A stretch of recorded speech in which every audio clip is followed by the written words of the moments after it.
ada orang untuk beriman ditolak mentah-mentah oleh kaum musyrikin di Mekah. Tidak putus asa, tidak maki kepada yang menolak, tidak mencerca kepada yang menolak, tidak menghina kepada yang menolak, masih mempunyai semangat untuk menyampaikan hidayah kepada mereka. 13 tahun disakiti, dipukuli, digali lubang untuk dia masuk ke dalam, diletakkan najis di atas kepalanya oleh kaum musyrikin Mekah pada ketika itu. Tahukah apa dilakukan oleh Nabi ketika Nabi kembali ke kota Mekah? Di saat kekuasaan ada dalam genggamannya, tahun ke-8 daripada hijrahnya, diusir daripada kampung halamannya, kembali ke kota Mekah dengan memegang kemenangan. Kunci Ka'bah ada di tangannya. Tentara kaum muslimin memiliki kekuatan dengan jumlah puluhan ribu. Dilihat wajah kaum musyrikin yang dulu menjadi sebab terusirnya Nabi, yang menjadi sebab dilemparinya Nabi, disakitinya Nabi, diperanginya Nabi. Kalau Nabi bagi arahan penggal kepala, dipenggal kepala semua. Adakah itu yang dilakukan oleh Nabi SAW? Beliau tanya kepada kaum musyrikin yang hadir waktu itu, ma tadhunnuna anni fa'ilun bikum? Apa kira-kira yang kamu sangka saya ini akan buat kepada kamu saat ini? Nabi tanya soalan itu supaya mereka menggunakan imajinasinya atas perbuatan mereka selama bertahun-tahun kepada baginda Rasulullah. Mereka melihat betapa kejamnya mereka sehingga tidak mampu untuk mengungkapkan apa-apa pada soalan Nabi. Mau jawab apa soalan Nabi? Dulu diusir, dimaki, dituduh macam-macam, dibilang gila, dibilang dukun, dibilang penyihir, penyair, macam-macam tuduhan. Sekarang apa kata Nabi SAW? Ini yang perlu kita belajar daripada sikap Nabi, supaya kita itu tidak dikontrol oleh hawa nafsu, supaya kita tidak menjadi hamba kepada hawa nafsu. Kalau ikut hawa nafsu, ya kita mau balas dendam. Wong mereka banyak melakukan kejahatan, layak untuk dihukum. Tapi adakah itu yang menjadi keutamaan kepada Rasulullah SAW? Tindakannya itu sumber hukum, sikapnya itu menjadi contoh. Kalau tidak, untuk apa Nabi diutus kalau tidak dicontohi? Untuk apa diceritakan sampai hari ini kalau orang mengatakan itu kan Rasulullah? Ya, diceritakan itu sebagai Rasulullah kan untuk menjadi contoh, bukan untuk didengar dongengnya. Kan itu dicontohi Nabi itu. Laqad kana lakum fi Rasulillahi uswatun hasanah. Katanya idhabu fa antum tulaqa. Kamu aku maafkan dan aku bebaskan. La dituntut hatta masuk Islam pun tidak. Diusir dari kota Mekah pun tidak. Beliau yang mengajarkan kepada kita tentang izzah. Izzah itu satu kemuliaan yang ada pada seseorang adalah al-afwu indal maqdirah, memaafkan di saat dia mampu untuk membalas dendam. Orang memaafkan orang lain karena dia lemah tak mampu membalas, darajatnya tidak sama dengan orang yang memaafkan orang lain di saat dia mampu untuk membalas.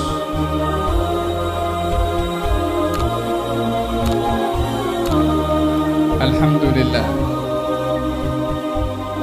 alladzi arsala rasulahu bil huda wa dinil haqq liyudhhirahu 'ala ad-din kullih.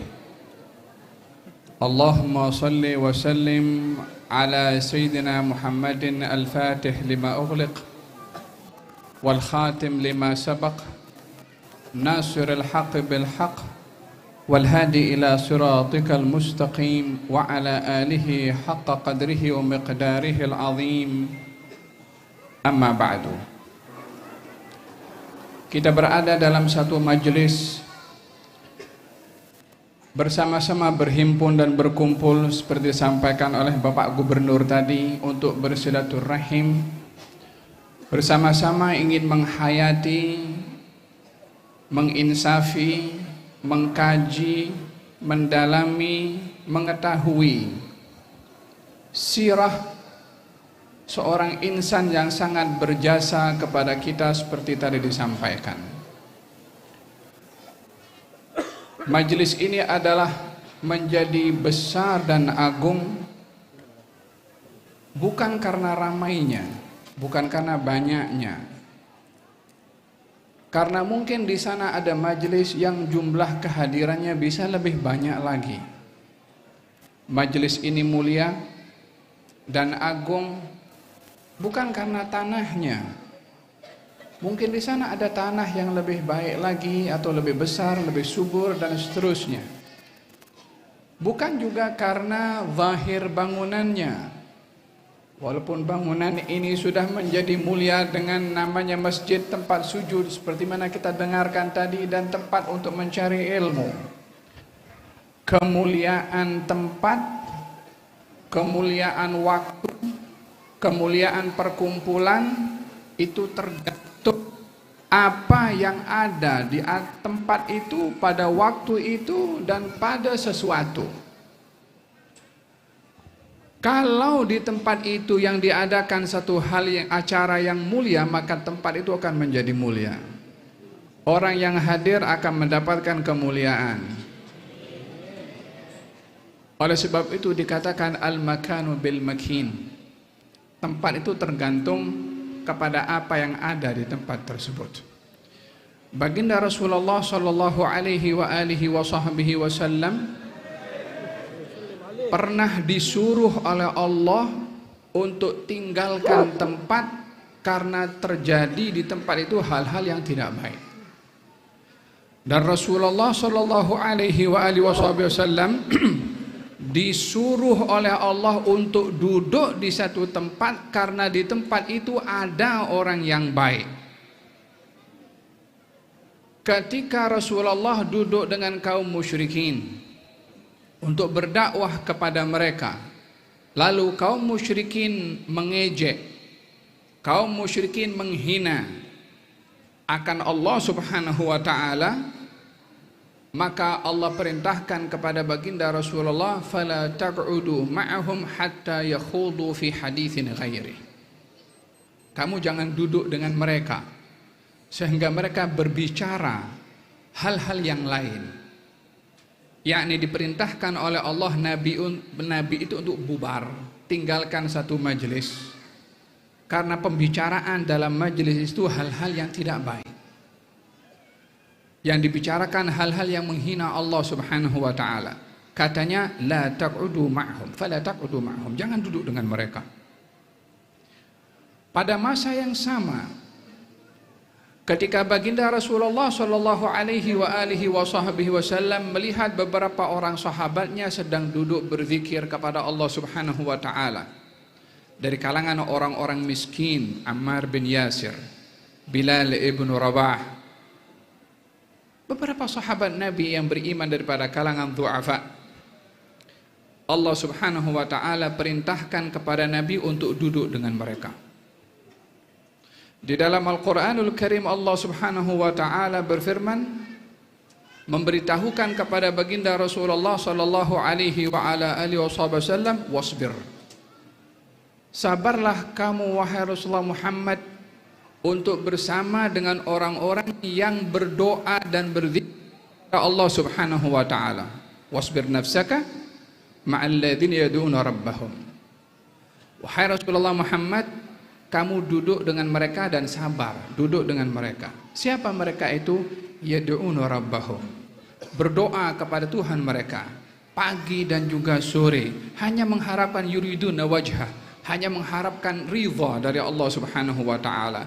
Kata Nabi, alhamdulillah, segala puji bagi Allah yang telah menjadikan untuk saya golongan manusia yang berkumpul, yang saya diperintahkan untuk duduk dengan mereka dan sabar ketika duduk dengan mereka. Dengan demikian majelis itu kemuliaannya tergantung kepada acara yang diadakan di majelis tersebut. Bahkan ada kalanya majelis yang baik itu menjadi sebab tolak bala daripada majelis-majelis yang tidak baik, menjadi kafarah kepada majelis-majelis di tempat lain yang tidak baik. Adanya majelis yang baik menjadi sebab kebaikan hatta kepada mereka yang duduk di majelis-majelis yang tidak baik. Ini adalah satu anugerah yang Allah Subhanahu wa ta'ala berikan kepada kita. Duduk di majlis ini, menyebut nama Allah, berselawat kepada Rasulullah sallallahu alaihi wasallam bersama dengan para habaib, para syiban, dengan pihak pemerintahan, juga para asatidzah, para duat, dan juga kalangan muslimin muslimat, yang terutama sekali adalah hadirnya anak-anak muda yang ada pada malam hari ini. Ini adalah satu anugerah dari Allah Subhanahu wa taala untuk kita bersama-sama pada majelis yang baik seperti ini menghayati tentang sirah seorang insan yang datang dengan membawa risalah persaudaraan, yang datang dengan membawa risalah kasih sayang, datang dengan membawa risalah salam, damai dan nyaman. Tadi disebutkan juga baginda Rasulullah sallallahu alaihi wa ala alihi wasallam bersabda saat sampai beliau ke kota Madinah untuk berhijrah, katanya, ayuhan nas afshus salam wa at'imut ta'am wa sallu bil laili wan nas niyam wasilul arham tadkhulul jannata bisalam. Wahai sekalian manusia, sebarkan salam, beri makan kepada orang, sambung tali silaturrahim, beri kepada orang yang tidak mahu memberi, sholatlah malam saat orang tidur, maka kamu akan masuk surga dengan selamat. Itu deklarasi Rasulullah ketika sampai ke kota Madinah. Bila ingin tahu apakah misi Nabi ketika sampai ke kota Madinah adalah nasyrus salam, menyebarkan salam, menyebarkan kedamaian. Salam bukan hanya dilihat damai dengan mengucapkan assalamualaikum, walaupun itu adalah merupakan syiar yang diajarkan di dalam Islam. Yang dikatakan orang yang mengucapkan salam lebih baik daripada yang menjawabnya pada bahagian pahalanya. Dan setiap orang bila mengucapkan salam akan diberi pahala dengan kadar salam yang disampaikan. Saat orang mengucapkan assalamualaikum diberi pahala 10. Kalau assalamualaikum warahmatullah akan diberi pahala 20. Kalau assalamualaikum warahmatullah wabarakatuh akan diberi pahala oleh Allah sebanyak 30. Salam itu sendiri ada darjatnya, tergantung kepada makna salam yang ada di dalam hati, itu akan terungkap melalui lisan. Sebab itu baginda Rasulullah sallallahu alaihi wa ala alihi wasallam berkehendak untuk menyebarkan salam yang implikasi daripada salam itu bukan hanya sekedar ungkapan untuk diungkapkan, tetapi sampai kepada hakikat, kepada objektif, kepada tujuan kenapa Islam itu mensyariatkan salam pada setiap keadaan. Salam yang berarti nyaman, damai dan selamat. Orang itu selamat daripada pandangan mata kita, orang lain selamat daripada mulut kita, orang lain selamat dari tangan kita, orang lain selamat dari kaki kita, orang lain selamat daripada hati kita, orang lain selamat dari mata kita, tidak memandang orang dengan pandangan hina.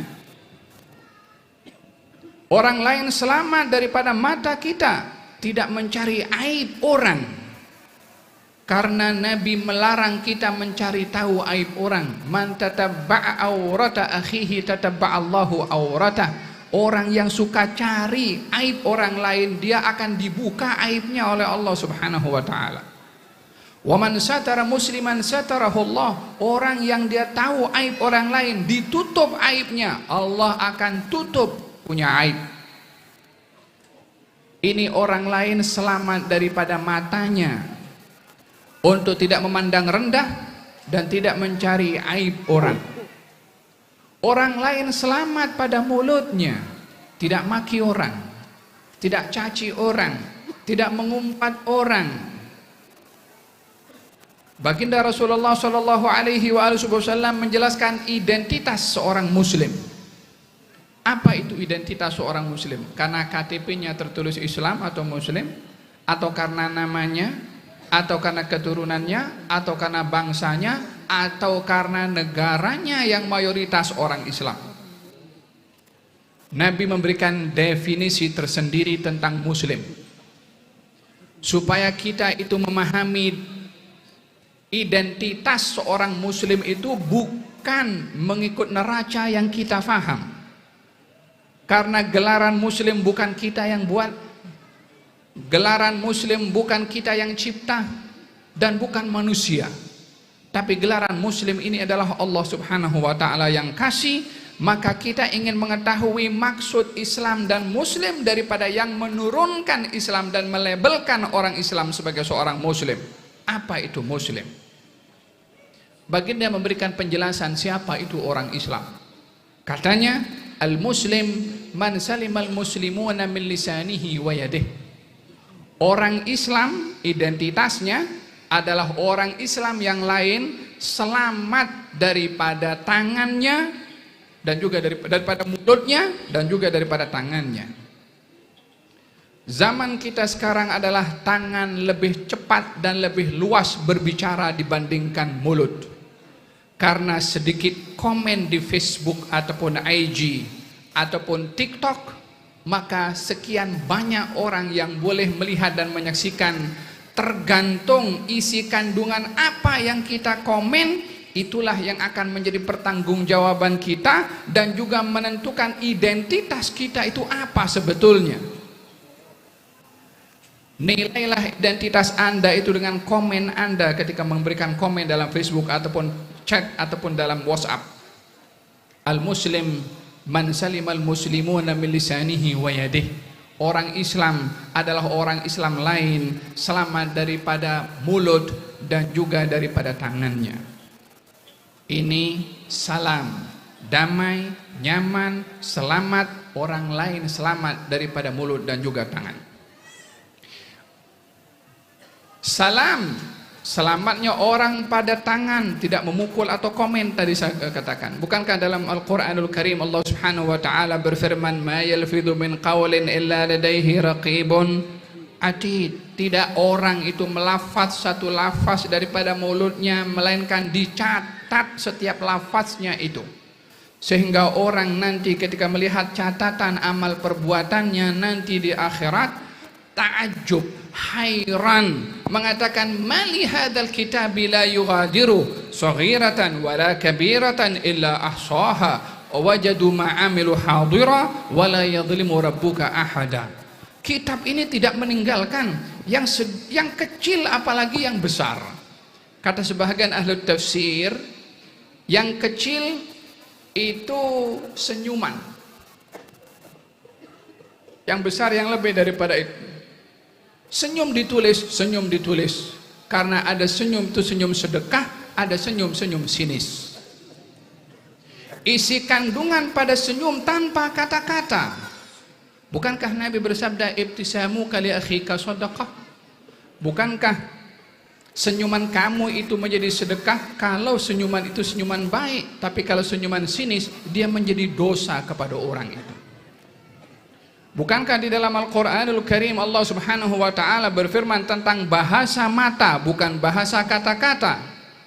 Wa idza marru bihim yataghamazun wa idza anqalabu ila ahlihim, kalau mereka lewat kaum muslimin lalu di hadapan kaum musyrikin yataghamazun. Apa taghamazun? Main mata satu dengan yang lain. Nah, coba tengok isyarat macam itu untuk menghina. Itu mata dicatat, diuraikan oleh Allah Subhanahu wa taala. Mana ada yang terlepas daripada catatannya Allah Subhanahu wa taala pada perbuatan kita. Ini identitas yang dikehendaki oleh Allah kepada orang Islam untuk menjadi muslim. Orang lain selamat daripada bahaya kita, selamat orang lain daripada kita punya hati untuk tidak buruk sangka kepada orang lain, untuk tidak menanamkan kebencian kepada orang lain. Dabba ilaikum da'ul umam, kata baginda Rasulullah, akan menimpa kepada kamu, menyerap kepada kamu semua penyakit yang menimpa dan masuk menyerap kepada umat-umat yang terdahulu. Ada dua penyakit yang common, yang rata-rata orang ini ada penyakit ini. Semoga kita dilindungi oleh Allah dari dua penyakit ini. Dan penyakit ini lebih berbahaya daripada penyakit apapun yang ada pada tubuh badan. Kita tahu ada penyakit kanker, kita tahu ada penyakit jantung, dan kita tahu ada macam-macam penyakit yang berbahaya.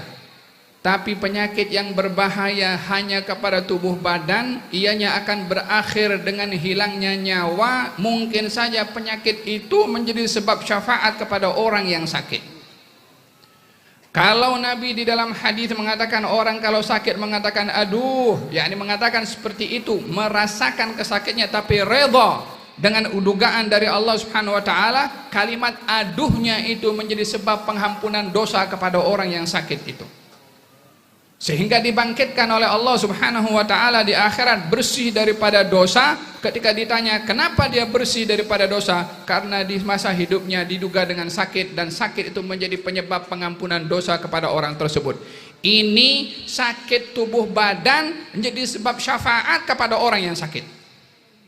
Walaupun kita minta kepada Allah untuk tidak dikasih sakit, sebab kita diperintahkan oleh Allah minta sehat. Allahumma inna nas'aluka al-afwa wal afiyah wal mu'afatid daimah fid din wad dunya wal akhirah. Tetapi penyakit yang amat berbahaya adalah kalau penyakit itu dua ini khususnya, implikasinya itu adalah rugi dunia akhirat, bahaya dunia akhirat, hukuman yang berat di akhirat lebih besar.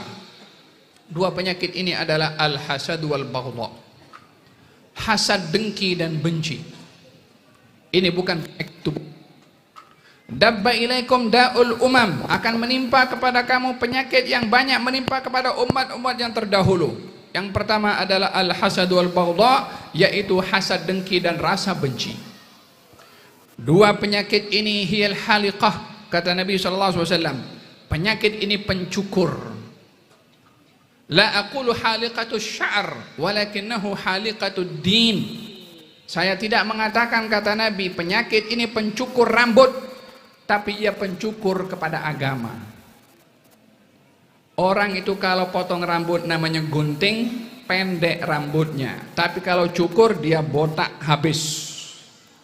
Penyakit ini adalah mencukur, menghabiskan nilai-nilai murni dalam agama, sehingga agama diketepikan karena dua penyakit ini. Karena hasad dengki orang berani membunuh. Karena hasad dengki orang pergi dukun. Karena hasad dengki orang menyakiti orang lain. Karena hasad dengki orang membahayakan kepada orang lain. Karena benci orang itu melukai orang lain. Karena benci orang itu membahayakan orang lain. Dua penyakit ini yang amat berbahaya, dikatakan oleh Nabi sallallahu alaihi wa ala alihi wasallam. Oleh sebab itu, memahami risalah yang dibawa oleh Nabi Muhammad sallallahu alaihi wa ala alihi wasallam saat beliau sampai ke kota Madinah dengan mengatakan afsyus salam, sebarkan salam, dengan makna yang saya sebutkan tadi, sehingga orang lain pun selamat daripada kita punya hati. Bihasbim ri'im minasyarr ayyahjira akhahul muslim. Cukup seorang itu melakukan satu kejahatan kalau menghina hatta dengan hatinya akan orang Islam yang lainnya. Datang seorang di masjid baginda Rasulullah sallallahu alaihi wa ala alihi wasallam, berpakaian pakaian orang baik, dalam keadaan wajahnya ini basah dengan berwudu untuk melakukan salat kepada Allah Subhanahu wa taala, dipuji oleh orang-orang lain, oleh sahabat Nabi yang lainnya. Tetapi Nabi bertanya, orang yang kamu puji ini siapa? Mana orangnya? Tidak lama orang itu datang dan masuk dalam masjid baginda Rasulullah sallallahu alaihi wa ala alihi wasallam. Saat masuk ke dalam masjid, sahabat mengatakan, ya Rasulullah, inilah orang yang kami ceritakan tadi. Maka Nabi melihat kepadanya, kata Nabi, fa inni ara fi wajhi saf'atan minasyaitan. Saya nampak muka orang ini kena tampar dengan syaitan. Syaitan boleh tampar orang? Tidak ada syaitan memunculkan mau tampar orang. Prank adalah kok. Nabi tidak membicarakan tentang tamparan secara fisikal, karena dua alam yang berbeda antara alam jin atau alam syaitan dengan alam manusia. Tapi Nabi ingin memberitahukan sikap perangai yang ada pada syaitan, yang ada pada orang itu. Apakah yang ada pada orang itu saat masuk? Nabi ingin memberitahukan bahwasanya yang ada di dalam ini dipandang oleh Allah Subhanahu wa taala, seperti mana malam hari ini juga yang dipandang oleh Allah tidak kita punya hati. Kata Nabi mengatakan kepada lelaki itu, hal haddatsatka nafsuka indama dakhalta fil majlis annaka khairu man fil majlis? Adakah kamu berbicara dalam hati kamu saat masuk dalam majelis, kamu adalah orang yang paling baik, yakni dengan merendahkan orang lain. Adakah kamu merasa seperti itu? Katanya iya. Kata Nabi, oleh sebab itu aku kelihatan nampak pada muka kamu karena tamparan syaitan. Kenapa Nabi mengkiaskan tamparan syaitan? Sebab makhluk pertama yang merendahkan orang lain itu adalah iblis terhadap Nabi Adam yang mengatakan ana khairun minhu. Saya lebih baik dari dia. Khalaqtani min narin wa khalaqtahu min tin. Engkau ciptakan aku daripada api, engkau ciptakan dia yakni Adam daripada tanah. Dibandingkan api dengan tanah walaupun tidak sebanding. Kalau api dibanding dengan api wajar, tanah dengan tanah wajar, tanah dengan api ya tidak wajar. Tapi cari-cari alasan untuk memperbetulkan sikap supaya dilihat betul walaupun salah. Orang punya penyakit ini adalah orang kalau tidak mau mengaku salah, lebih dahsyat lagi, sudah salah mengaku betul. Oleh sebab itu dikatakan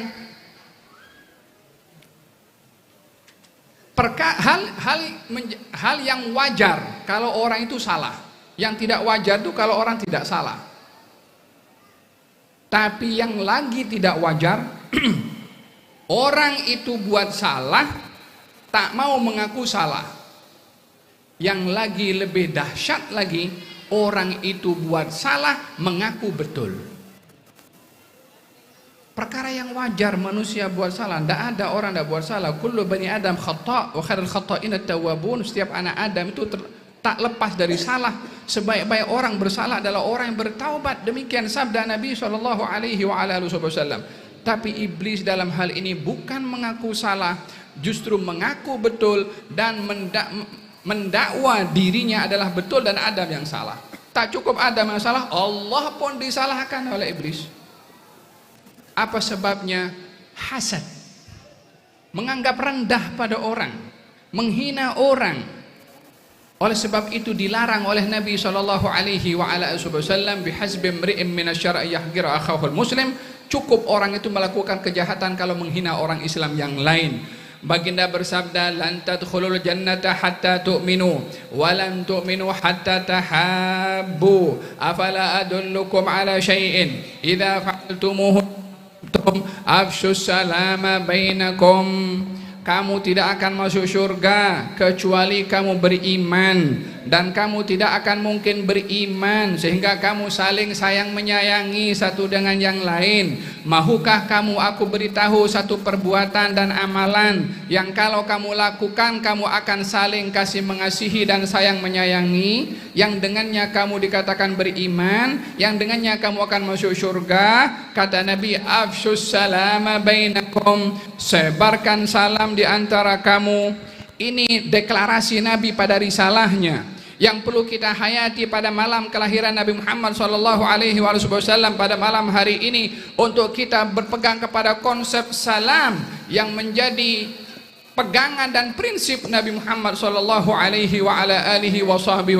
di dalam berdakwah. Bermula daripada beliau berada di Mekah selama 13 tahun, tidak pernah maki orang, hatta kepada orang yang mencaci kepada Nabi SAW.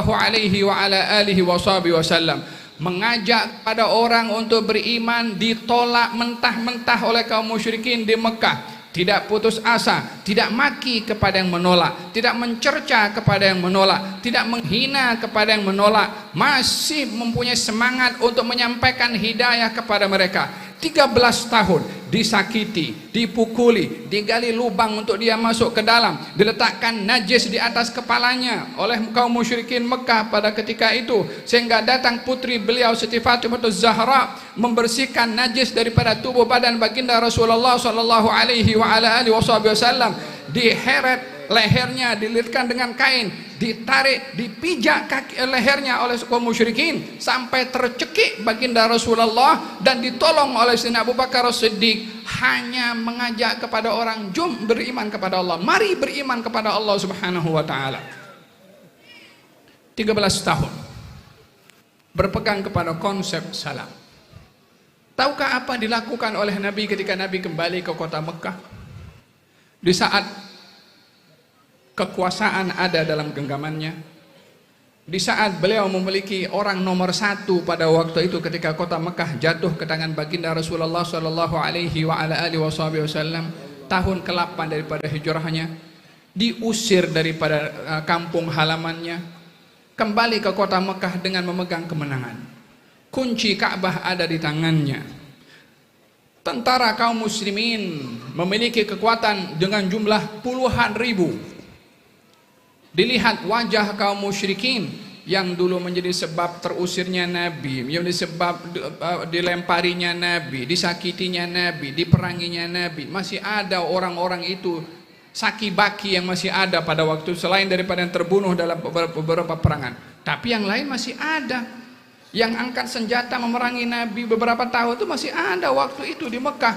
Tapi dalam keadaan lemah, dalam keadaan tidak berupaya, dalam keadaan tidak mampu, karena kekuatan ada di tangan kaum, berada di tangan baginda Rasulullah Sallallahu Alaihi Wasallam. Beliau yang mengajarkan kepada kita tentang izzah.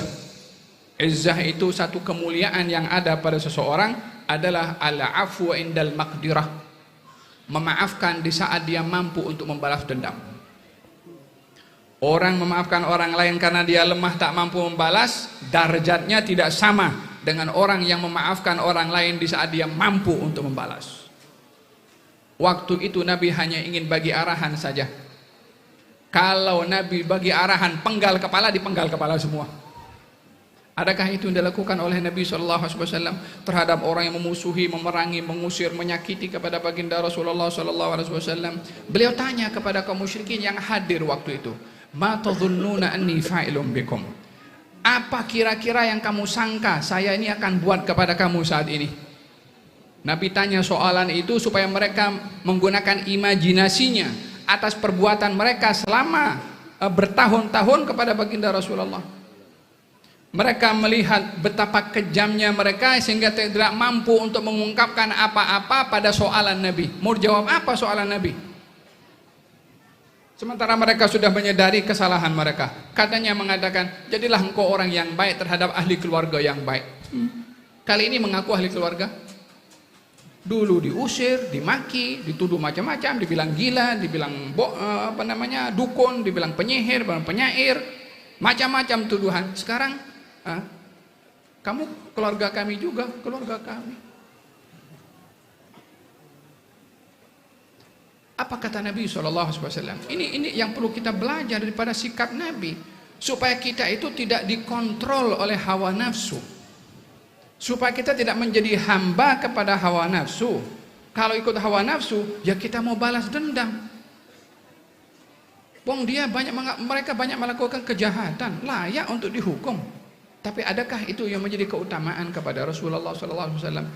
Tindakannya itu sumber hukum, sikapnya itu menjadi contoh.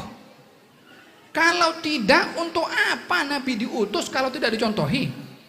Untuk apa susah payah diceritakan tentang akhlaknya kalau tidak ada yang mau meneladani?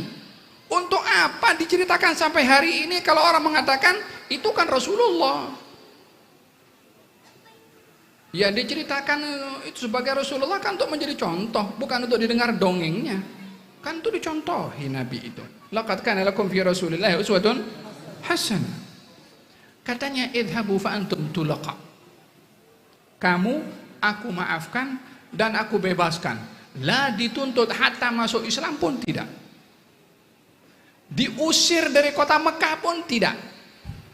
Masih dibenarkan pun juga untuk tawaf di Ka'bah hatta mereka dalam kekufuran pada awalnya.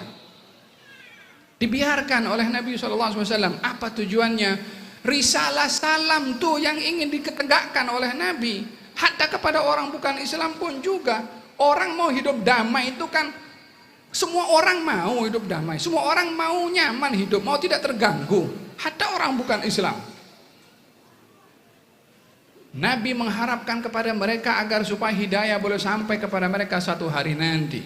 Maka baginda Rasulullah mengatakan idhabu fa antum tulaqa. Pergilah kamu aku maafkan dan dibebaskan oleh Nabi SAW. Risalah salam, risalah yang mengandungi arti kedamaian hidup hatta dengan latar belakang agama yang berbeda. Demikian diajarkan dalam sirah Nabi Muhammad sallallahu alaihi wa ala alihi wasallam. Adapun sikap Nabi ketika Nabi mendidik bangsa ini, yakni umat Islam, untuk menjadi penyambung lidah kepada Nabi sallallahu alaihi wa ala alihi wasallam setelah kewafatannya, maka diatur rapi oleh Nabi, disusun rapi oleh Nabi bagaimana beliau mendidik dan juga mencipta satu community, satu bangsa, satu kerakyatan, satu community masyarakat yang berpegang kepada apa yang ditinggalkan oleh Nabi sallallahu alaihi wa ala alihi wasallam. Hadirin hadirat, tahukah apa yang dilakukan oleh Nabi ketika Nabi sampai ke kota Madinah saat Nabi berhijrah dan sampai ke kota Madinah menyampaikan hadis yang saya baca sebentar tadi? Langkah-langkah Nabi membangun masyarakat itu apa?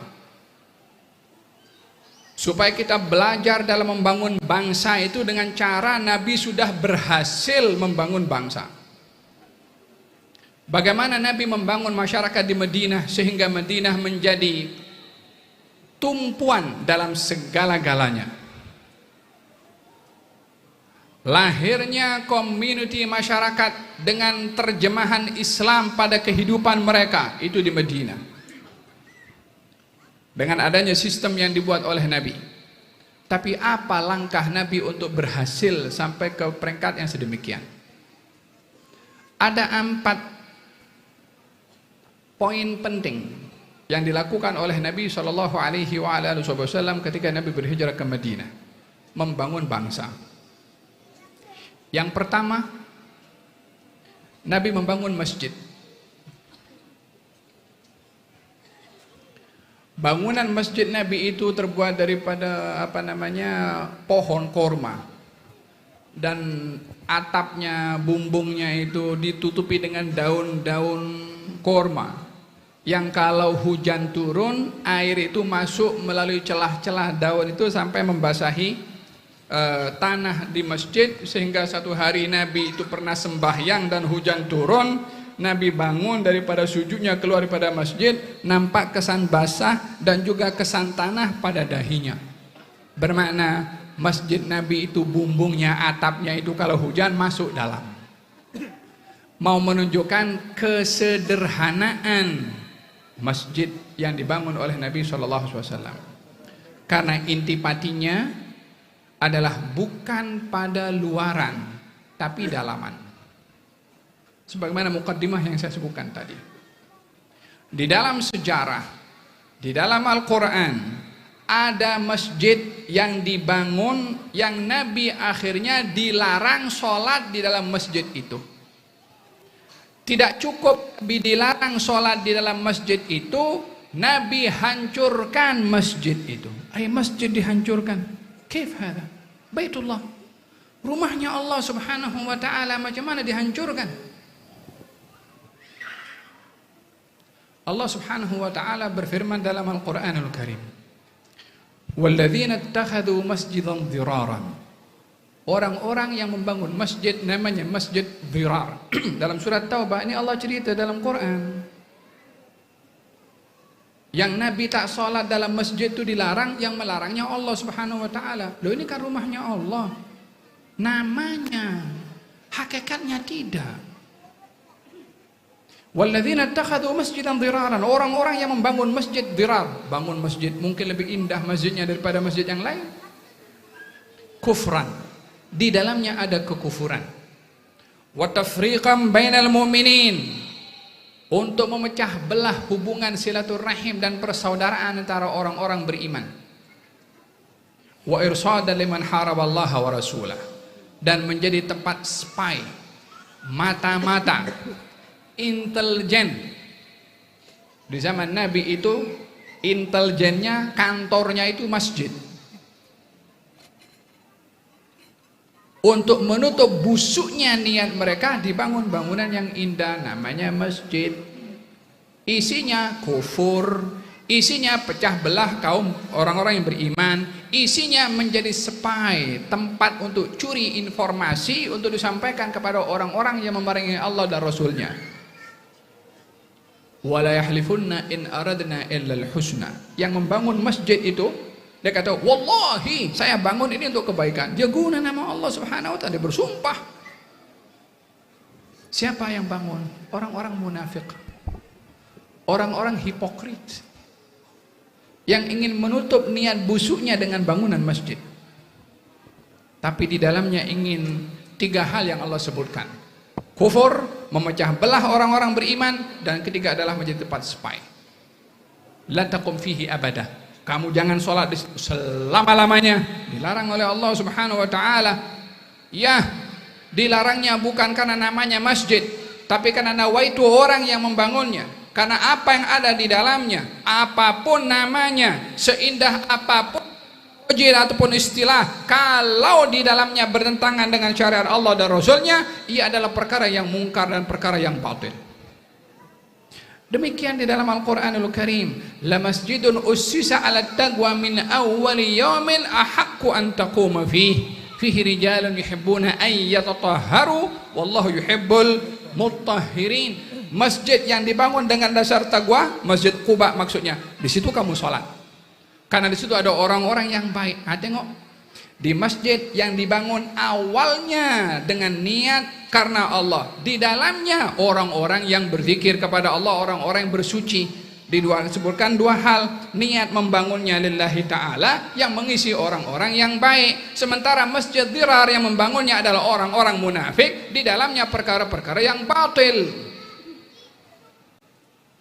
Demikian Allah Subhanahu wa ta'ala menguraikan di dalam Al-Quranul Karim mengenai bangunan secara zahir. Yang dilihat oleh Allah adalah isi dalamannya. Baginda Rasulullah pertama ketika hijrah ke Madinah, yang dilakukan olehnya membangun masjid. Tapi bangunan masjid yang amat sederhana, sebagaimana saya katakan tadi, bukan intinya kepada zahir syakal luaran, tapi isi dan konten. Masjid dibangun oleh Nabi untuk menjadi tempat salat, karena itu masjid diberi nama masjid, tempat untuk sujud. Masjid dibangun untuk tempat pendidikan, karena pendidikan ilmu halaqah dan yang disampaikan oleh Nabi itu di masjid. Nabi itu kalau menyampaikan ilmu, khutbahnya di masjid, mengajarkannya di masjid, berzikirnya di masjid. Jadi masjid multi purpose, macam-macam manfaat yang digunakan di masjid Nabi Muhammad SAW. Kita zaman kita sekarang ada sekolah, ada college, ada universitas. Kalau dulu semua itu dalam masjidnya Nabi SAW. Sampai mutaakhirin, kalau kita dulu di Azhar, wala di Jami' Al-Qurawiyin dekat Maroko, kita dapati halaqah, ini halaqah hadis, ini halaqah tafsir, ini halaqah nahu, ini halaqah mustalah hadis. Jadi dibagikan. Sekarang ini mungkin sudah dalam bangunan yang cukup mewah. Dulu itu masjid menjadi tempat pendidikan, dan tidak bisa terlepas fungsi masjid daripada tempat untuk mendidik. Yang dididik bukan hanya orang yang datang untuk belajar, tapi yang datang bukan untuk belajar pun juga peluang kepada orang yang menjaga masjid untuk mendidik kepada orang itu, supaya tak ada yang masuk dalam masjid kecuali keluar dengan mendapatkan manfaat karena berada dalam masjid. Seorang kriminal namanya Sumamah bin Utsal. Sumamah bin Utsal, kriminal, penjahat besar, penjahat kelas kakap katanya. Walhasil banyak jenayah yang dilakukan, ditangkap, dibawa kepada Rasulullah. Kata Nabi, ikat di masjid. Kafir, tidak beriman, kufur kepada Nabi, kufur kepada Allah. Kata Nabi, ikat di masjid. Ikat di masjid. Time makan kasih makan, dan pergi ke buang hajat dilepaskan. Wah, kata setiap kali Nabi lalu kepada Sumamah, ya Sumamah, atasyhadu an la ilaha illallah wa anna rasulullah. Hai Sumamah, mau kamu masuk Islam? Tidak dipaksa. Nabi tidak mengatakan, kalau kamu tidak masuk Islam saya bunuh kamu. Nah, tidak ada paksaan dalam agama. Ditawarkan, mau kamu masuk Islam, mengucap dua kalimat syahadah. Kata Sumamah mengatakan, in taqtul dzambin. Kalau kamu nak bunuh saya, karena saya memang melakukan jenayah. Kalau kamu ingin maafkan saya tanpa minta apa-apa tuntutan daripada saya. Kalau kamu minta tebusan, saya orang kaya, boleh tebus diri saya sendiri. Kata Sumamah. Nabi tidak pedulikan. Sampai beberapa kali Nabi tawarkan seperti itu, Thumamah mempunyai jawaban yang sama. Kata Nabi, lepaskan ikatan Thumamah, bebaskan dia. Ya Rasulullah, penjenayah, kriminal. Lalu kalau kriminal tidak berhak untuk dididik, kan orang itu buat salah tadi sepatut dididik supaya berhenti daripada berbuat salah, kan itu suksesnya. Ini Nabi memenjarakan kriminal itu di masjid, kan diikat seperti itu supaya seakan-akan dipenjarakan. Thumamah lepas daripada ikatannya, dia pergi keluar, dia bersihkan dirinya, masuk dalam masjid, asyhadu an la ilaha illallah wa annaka rasulullah, masuk Islam. 3 kali Nabi tawarkan, dia tak mau masuk Islam. Katanya, ya Rasulullah, kalau saya masuk Islam masa kamu tawarkan, nanti orang kata saya ini masuk Islam karena ingin mendapatkan kebebasan. Tapi pertukaran Thumamah tadi, daripada kufur kepada Islam selama beberapa waktu, diikat di masjid, Nabi punya tujuan.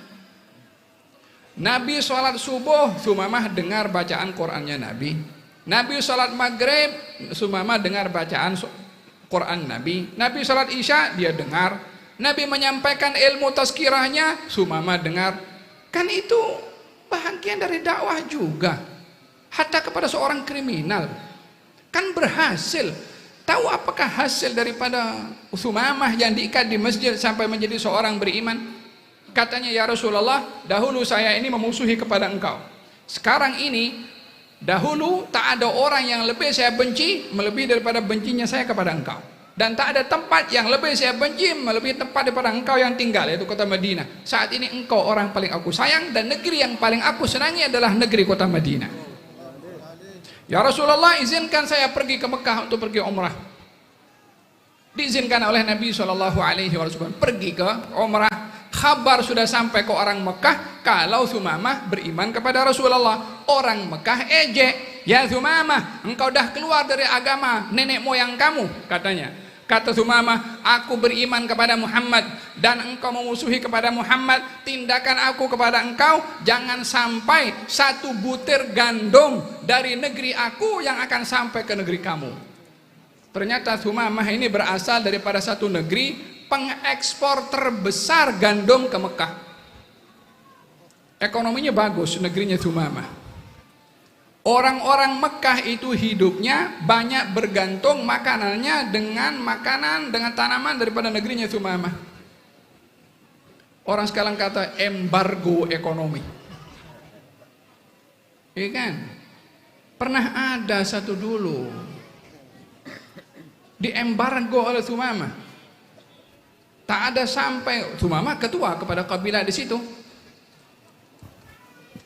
Sampai beberapa waktu berlalu, orang-orang Mekah dalam keadaan kelaparan, dalam keadaan kesukaran, makan pun susah, tulis surat kepada Rasulullah.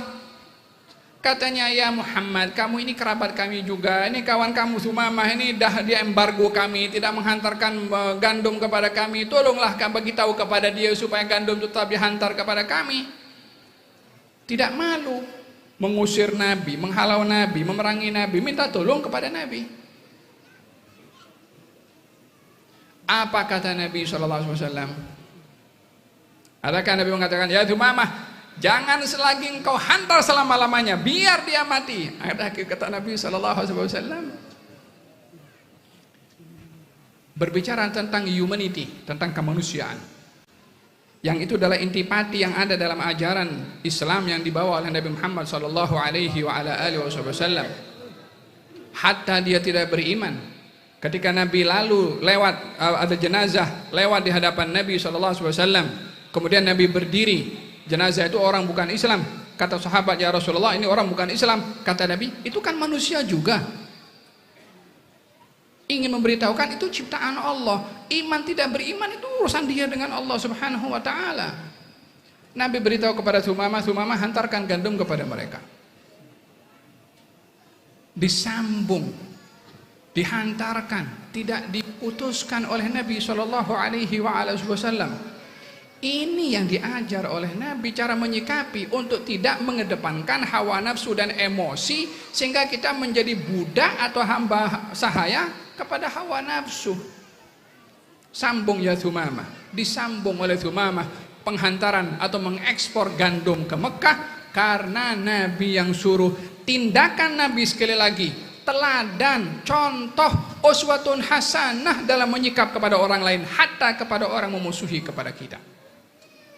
Hadirin hadirat, langkah pertama dilakukan oleh Nabi ketika berhijrah ke kota Mekah itu adalah membangun masjid, bukan sekedar bangunan. Di situ ada ibadah antara kita dengan Allah, ibadah antara kita dengan manusia, ibadah antara kita dengan diri kita sendiri dengan mengisi dengan ilmu, sehingga masjid Nabi itu sentiasa imarah dengan macam-macam kegiatan. Bahkan kegiatan hiburan pun ada dalam masjid Nabi SAW, supaya kita memahami fungsi masjid bukan untuk sholat sahaja, tapi macam-macam aktivitas yang boleh digunakan. Nabi itu membenarkan acara hari raya ada hiburan di masjid Nabi SAW. Panjang mengenai fungsi masjid, tapi saya cukupkan di sini untuk mengetahui fungsi masjid. Yang kedua, dilakukan oleh Nabi SAW ketika membangun masyarakat di Madinah adalah membangun ikatan persaudaraan antara muhajirin dan ansar. Persaudaraan ini simbol kepada kesatuan. Ketiadaan persaudaraan, tiadanya kesatuan. Tiadanya kesatuan, tiada keamanan. Tiada keamanan, la ta'lim, wala ekonomi, wala orang hidup bebas, wala orang hidup nyaman, tak akan dijumpai, tak akan ditemui kehidupan yang enak, nyaman, aman, damai kalau tidak ada nilai persatuan dan persaudaraan antara kaum muslimin atau antara manusia secara umumnya.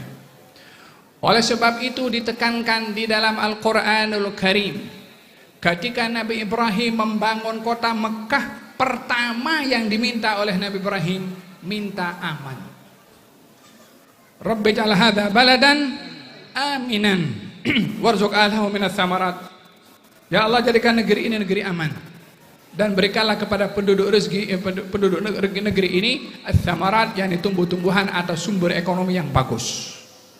Tidak akan mungkin ekonomi itu berkembang kalau tidak ada aman, dan tidak akan mungkin tercapai keamanan kalau tidak ada kesatuan dan persaudaraan. Tergantung kepada masyarakat untuk menjaga wilayah atau negeri, untuk membangunnya atau merusakkannya. Kuncinya adalah terletak pada kesatuan dan persaudaraan. Oleh sebab itu kita tidak berbicara tentang persaudaraan secara teori atau teorikal. Kita orang Islam bersaudara dengan orang Islam, tapi maki, tapi caci, tapi mengaibkan. Adakah itu persaudaraan? Al-muslim akhul muslim, orang Islam bersaudara dengan innamal mu'minuna ikhwatun, orang beriman bersaudara. Tapi zalim, tapi ambil duit orang, rampas hak orang. Ini antara teorikal kata dengan praktikalnya tidak selari. Kita ingin jadikan praktikal itu yang ke depan di dalam memahami arti persaudaraan. La yu'minu ahadukum hatta yuhibba li akhihi ma yuhibbu li nafsihi. Tidak sempurna iman kamu sehingga menyayangi saudaranya seperti mana ia menyayangi dirinya sendiri. Kunci persaudaraan, jangan saling mendengki. Kunci persaudaraan, jangan saling menzalimi. Kunci persaudaraan, jangan saling membenci. Kunci persaudaraan, jangan saling menghina walaupun orang lain menghina, walaupun orang lain mencaci. La tahasadu, jangan kamu mendengki, jangan kamu membenci, jangan saling membelakangi. Wa kunu ibadallahi ikhwana, jadilah kamu orang-orang beriman yang bersaudara dengan orang beriman yang lainnya. Ini yang kedua.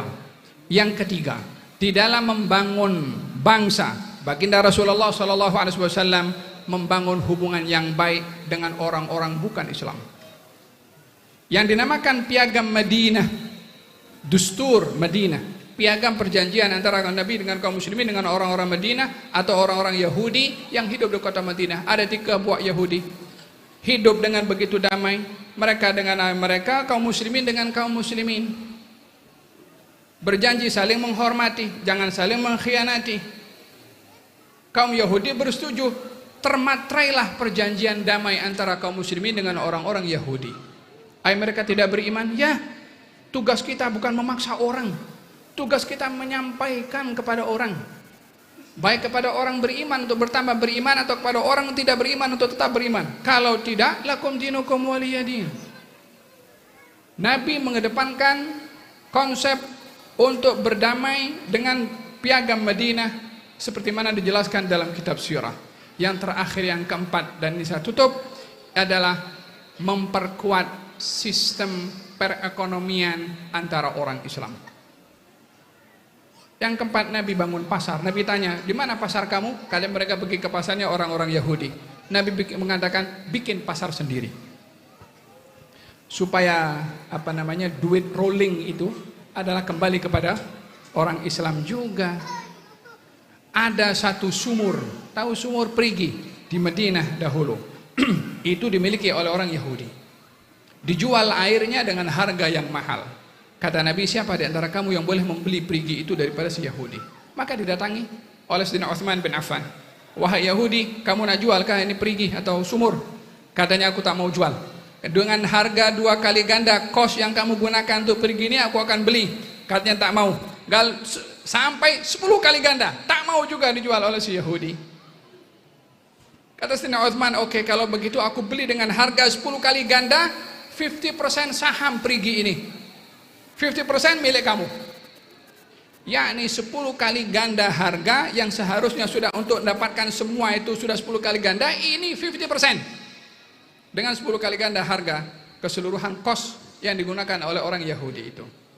Si Yahudi mengatakan, selagi separuh masih aku punya, aku dapat 10 kali ganda harga ini, oke, aku jual. Dia jual saham 50% untuk Sayyidina Utsman bin Affan, 50% untuk orang Yahudi. Gimana cara membaginya? Satu hari milik Sayyidina Utsman, satu hari milik orang Yahudi. Setiap kali tiba giliran Sayyidina Utsman, Sayyidina Utsman mengatakan kepada kaum muslimin, hai kaum muslimin, hari ini giliran air ini di dalam Perigi ini aku punya. Silahkan kamu ambil mengikut sesuka kamu. Kaum muslimin datang untuk ambil air hari ini, ambil air untuk hari esok, sehingga hari esok tak perlu beli lagi air.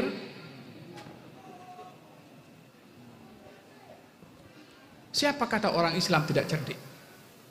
Siapa kata orang Islam masih bergantung dengan orang lain dalam bisnis atau perniagaan?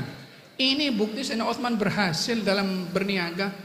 Bukan hanya sekedar sahabat Nabi saja, tapi pintar, pandai, jadi peniaga yang memberi manfaat kepada orang Islam. Jadi orang yang pakar ekonomi memberi manfaat kepada orang Islam, bahkan kepada manusia secara umumnya, prioritasnya kepada orang Islam. Akhirnya orang Yahudi itu udah keesokan hari tak ada yang beli kecuali bangsanya mereka sendiri. Maka si Yahudi itu mengatakan kepada Sayyidina Utsman, Utsman, aku jual 50% lagi saham aku dengan 10 kali ganda yang kau beli 50% daripada saham kamu. Mana boleh.